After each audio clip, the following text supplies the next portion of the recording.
the interception, the pick six, the interception, that to you the turning point of the game, do you think? Well, yeah, I thought they were close all night, and then obviously, Robert made a great, read and jump, anticipated the route, and once he makes that play, nobody's going to catch him, right? So, but I thought, overall, even leading up to that point, that we were getting pressure on Cody, so you could tell he was trying to get the ball out a little bit, or he was holding it a little bit too long. So, even at the quarterback position, as long as you're able to, make him feel the pressure, even if the pressure is not getting home, I just thought he got a little uncomfortable, and then, Robert made a great play there. So obviously that was a big play for us for sure. Also, Mason pulled the ball down, run 70 yards for a touchdown. That was pretty good. Just like we drew it up.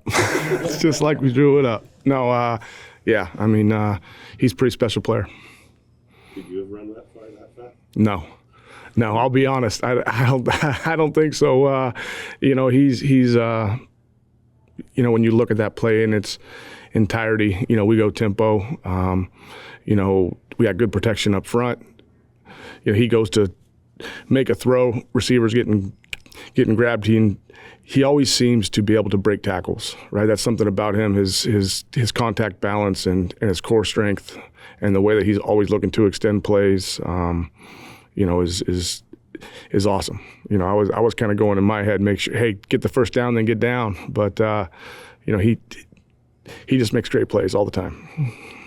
You've kind of got your own destiny in control now for getting the home field playoff in second, finishing second.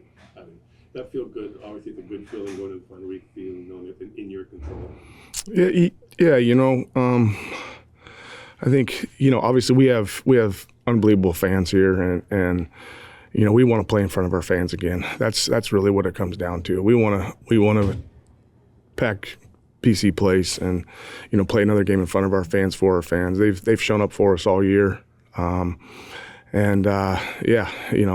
we want to play in front of them again. But our ultimate goal obviously is to keep getting better.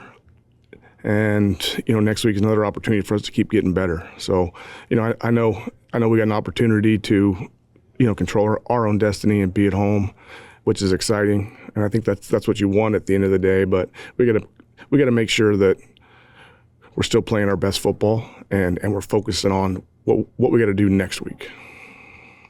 It seemed like throughout the first half, you guys were just so close to making that big play, and then one thing would happen, near miss, fumble by McCann.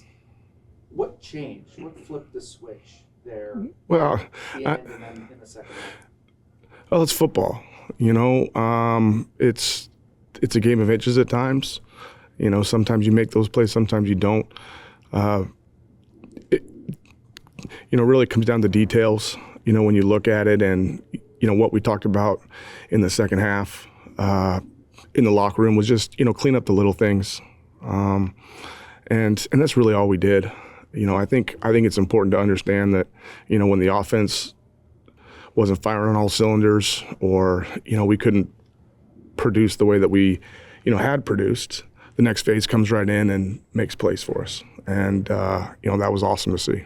It seemed like at no point did you ever really change your strategy or your attack. How important is it for you to just play your game throughout, no matter what's happening, to just keep taking those shots and keep? Yeah, it's you can't as a play caller and as a coach, you can't, just because the game looks different, you can't change what you believe in and the game plan.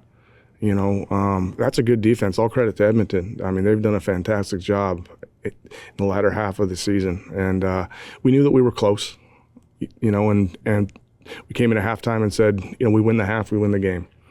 And that's what we were able to do, was able to close it out the right way. Defense, special teams did a nice job getting us some field position at times. Defense, they stepped up, and, we were able to get some better production on first down, which led to some bigger plays down the stretch.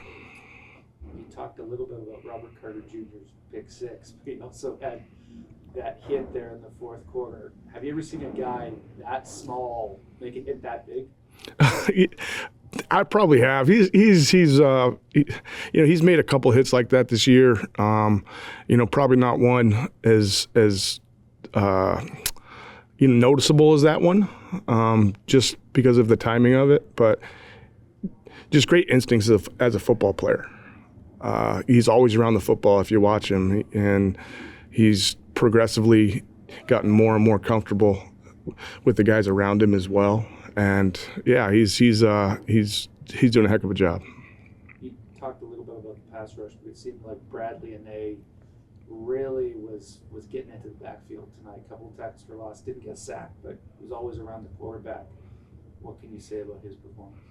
Yeah, our Bradley and our entire defensive line has done a fantastic job. We had a couple guys get nicked up, so some guys stepped up.